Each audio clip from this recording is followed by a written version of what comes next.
les gobe-mouches font une si forte consommation. Sitôt après leur arrivée, les gobe-mouches gris se préparent à la nidification. La formation du couple s'accomplit sans bruit,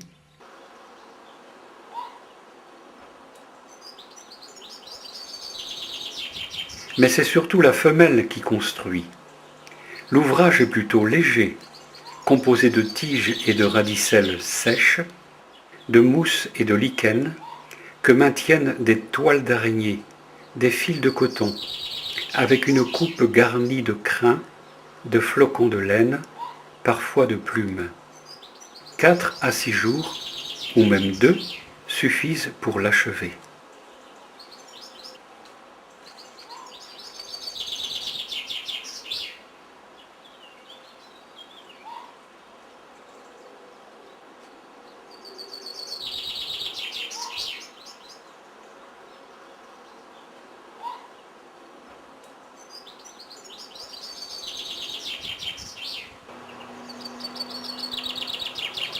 On le trouve en général dans un lieu abrité de la pluie, à plus d'1,5 mètre au-dessus du sol, dans une cavité très ouverte d'un mur ou d'un arbre, sur une grosse branche ou sur des rejets contre un tronc, dans un lierre touffu.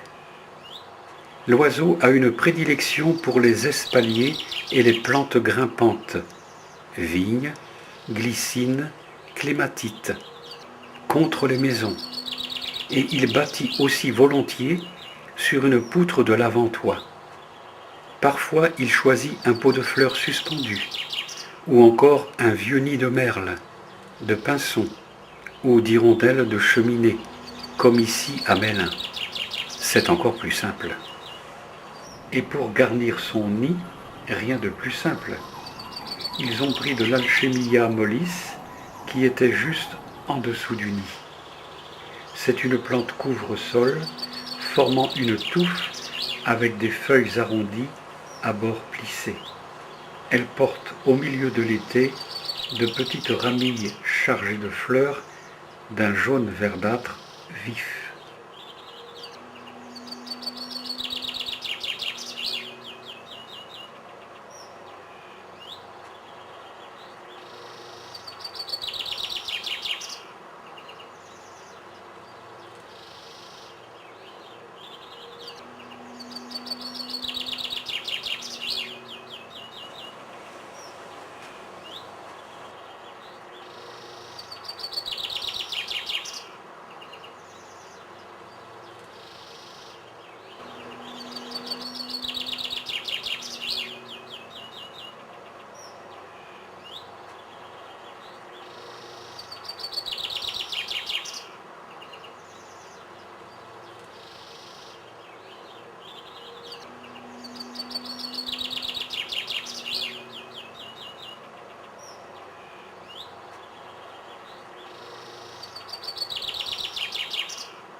Les 4 ou 5 œufs sont pondus dès le milieu de mai ou au début de juin. La femelle seule couve. Le mâle a été vu participant à l'incubation, mais en général, il se contente de nourrir la couveuse, qui chasse aussi de brefs instants. Après 13 jours, les œufs éclosent et l'apparition des petits oblige les parents à une activité forcenée pour les alimenter.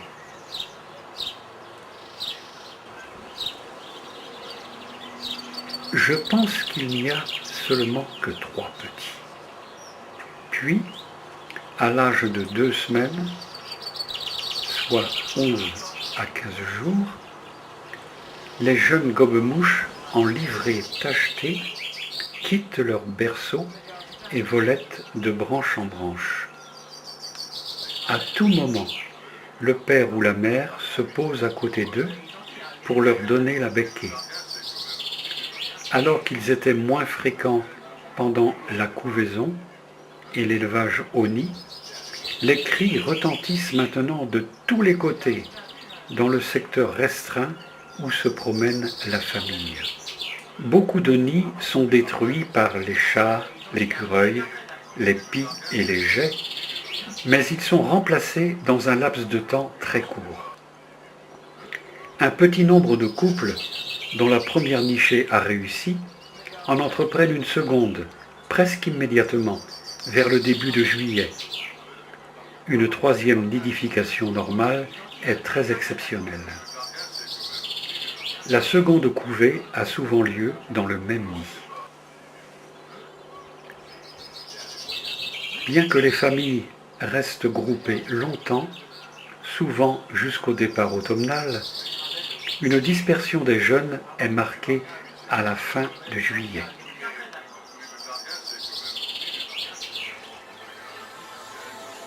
La migration est sensible dès la mi-août à mi-septembre.